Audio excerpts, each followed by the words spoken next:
When you arise in the morning, think of what a precious privilege it is to be alive, to breathe, to think, to enjoy, to love. The happiness of your life depends upon the quality of your thoughts. Everything we hear is an opinion, not a fact. Everything we see is a perspective, not the truth. It never ceases to amaze me, we all love ourselves more than other people, but care more about their opinions than our own. If you are distressed by anything external, the pain is not due to the thing itself, but to your estimate of it, and this you have the power to revoke at any moment. You have power over your mind, not outside events. Realize this, and you will find strength. The opinion of 10,000 men is of no value if none of them know anything about the subject. The object of life is not to be on the side of the majority, but to escape finding oneself in the ranks of the insane. Whenever you are about to find fault with someone, ask yourself the following question: what fault of mine most nearly resembles the one I am about to criticize?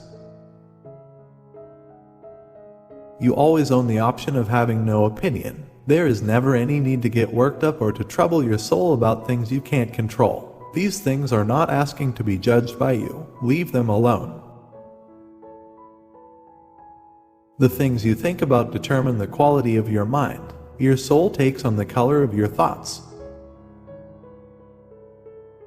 Do not be wise in words, be wise in deeds.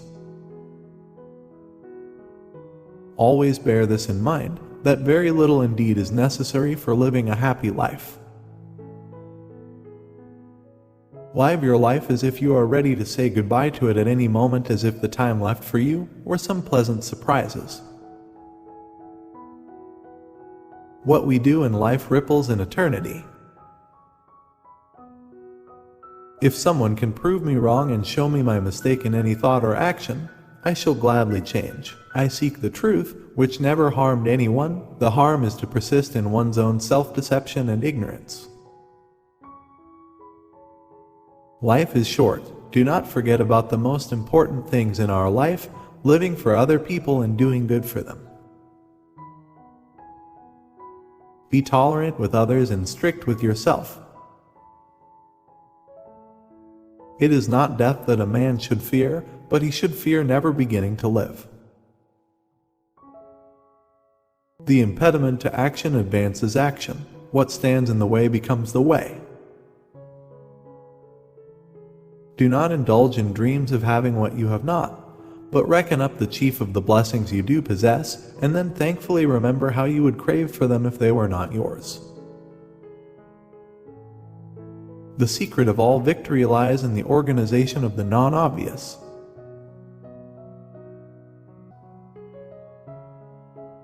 If it is not right, do not do it. If it is not true, do not say it.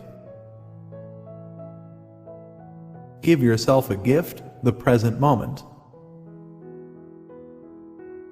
Waste no more time arguing what a good man should be. Be one. Most of what we say and do is not essential. If you can eliminate it, you'll have more time and more tranquility. Ask yourself at every moment, is this necessary? I'm going to be meeting with people today who talk too much, people who are selfish, egotistical, ungrateful. But I won't be surprised or disturbed, for I can't imagine a world without such people.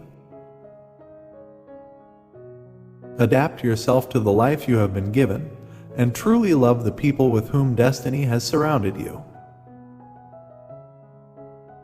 Never let the future disturb you. You will meet it, if you have to, with the same weapons of reason which today arm you against the present. The best revenge is not to be like your enemy. Very little is needed to make a happy life. It is all within yourself, in your way of thinking. Don't be ashamed to need help. Like a soldier storming a wall, you have a mission to accomplish, and if you've been wounded and you need a comrade to pull you up, so what? Death smiles at us all a man can do is smile back. Both happiness and unhappiness depend on perception. The inner master, when confronted with an obstacle, uses it as fuel, like a fire which consumes things that are thrown into it. A small lamp would be snuffed out, but a big fire will engulf what is thrown at it and burn hotter. It consumes the obstacle and uses it to reach a higher level. Why should we feel anger at the world, as if the world would notice? Time is a sort of river of passing events, and strong is its current. No sooner is a thing brought to sight than it is swept by and another takes its place, and this too will be swept away. Our anger and annoyance are more detrimental to us than the things themselves which anger or annoy us. A person's life is dyed with the color of his imagination. Bear in mind that the measure of a man is the worth of the things he cares about.